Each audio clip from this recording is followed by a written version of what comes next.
మొత్తంగా మీ సినిమా జర్నీలో ఎటువంటి కష్టాలను ఎదుర్కొన్నారు? అసలు కష్టాలనే ఉన్నాయా మీకు? మీరు చెప్పేదాని ప్రకారం ఒక సినిమా నుంచి ఒక సినిమా కంటిన్యూషన్ ఉందనేది చెప్తా ఉన్నారు. అయితే కష్టాలంటే లైక్ ఎలా వచ్చినాయి అంటే, కష్టాలు ఉన్నాయండి, కష్టాలు లేకుండా జనరల్గా వాడుక భాషలో సినిమా కష్టాలు అంటాం. అందులో మీరు సెల్ఫ్ సిస్టమ్ తోటి సినిమాలో మూవ్ అయ్యారు కాబట్టి మరి వాటిలో ప్రాధాన్యత తెచ్చుకునే క్రమంలో ఎటువంటి ఇబ్బందులు కానీ కష్టాలు కానీ ఎదుర్కొన్నారు అనేది ఆలోచన. ఓకే, యాక్చువల్గా నాట్ ఓన్లీ ఫిల్మ్ ఇండస్ట్రీ, మనిషిగా పుట్టిన ప్రతి ఒక్కటి కష్టాలు అనేవి ఉంటాయండి. కష్టాలు లేవంటే ఆడ పెద్ద కష్టాలు ఉన్నట్టు అది అర్థం. సో అలాగా సినిమా ఇండస్ట్రీలో కష్టాలు ఉంటాయి. ఆ కష్టాల్ని మనం ఎదుర్కొనే ఎదగడమే లైఫ్. రియాలిటీ ఆఫ్ లైఫ్ అంతే, సినిమా ఇండస్ట్రీ అంతే. సో నేను నవ్వి ఊరుకునేవాడిని. కొంతమంది ప్రొడ్యూసర్లు ఉంటారు, తగులుతారు, మీకు తెలియదే ఉంది, నువ్వు ఎంత పెడతావు ఏంటి అంటారు. నేను నవ్వేసి, sorry sir, I'm not that kind of material, మీరు వేరే వాళ్ళని చూసుకోండి అని చెప్తాను. నా దాకా వచ్చి పోయిన ప్రాజెక్ట్స్ ఉన్నాయి, వేరే వాడు ఒకసారి ఒక సినిమా డైరెక్టర్ వచ్చారు, నన్నంతా సెలెక్ట్ చేశారు.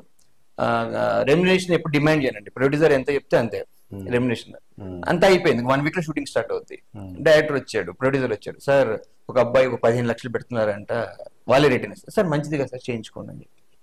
తర్వాత నాకు పిఆర్ ఉంది, నేను Telangana movie artist association president, working president. ఇప్పుడు నాకు పిఆర్ ఉంది ఇండస్ట్రీలో, అంటే లైక్ ప్రమోషన్ కి నేను చెప్తున్నా ఎవరైనా రాగలరు చేయగలరు. అయితే సినిమా అయిపోయింది వాళ్ళది.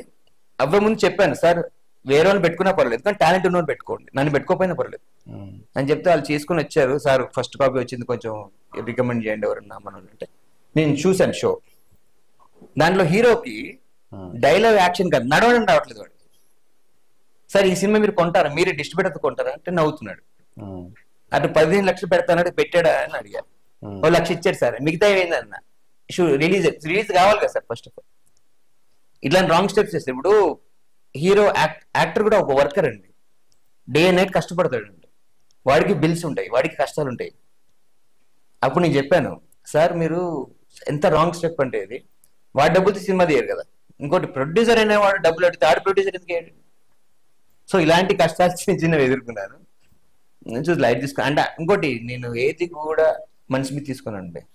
లైఫ్లో పెద్ద పెద్దవి జరుగుతుంటాయి, నాకు లైఫ్లో అసలు నేను తట్టుకోలేనిది జరిగింది. నాకు జరిగినా కానీ నేను విత్ ఇన్ 1 month బ్యాక్ వచ్చేసాను. అంటే ఎట్లా, ఫ్యామిలీ పరంగానా? ఓకే, ఇప్పుడు నేను శ్రీహరి గారి స్టైల్లో ఒకటి చూసాను నేను, సేమ్ శ్రీహరి గారి విజువల్ ఒకటి. అవునండి, అది ఎక్కడిది, దేంట్లో అది? యాక్చువల్లీ రాధాకృష్ణ అని శ్రీహరి గారి కాంపౌండ్ లోనే ఒక 20-30 years ఆయన వర్క్ చేశారండి. Very talented director. బాగుంది స్క్రిప్ట్, అంటే real story, don the real star అని టైటిల్ పెట్టుకున్నారు. స్టోరీ అంతా విన్నాను, చాలా బాగుంది, బాగుంది స్క్రిప్ట్. అంటే శ్రీహరి గారు స్టోరీ నిజ చరిత్ర, నిజ జీవిత చరిత్ర.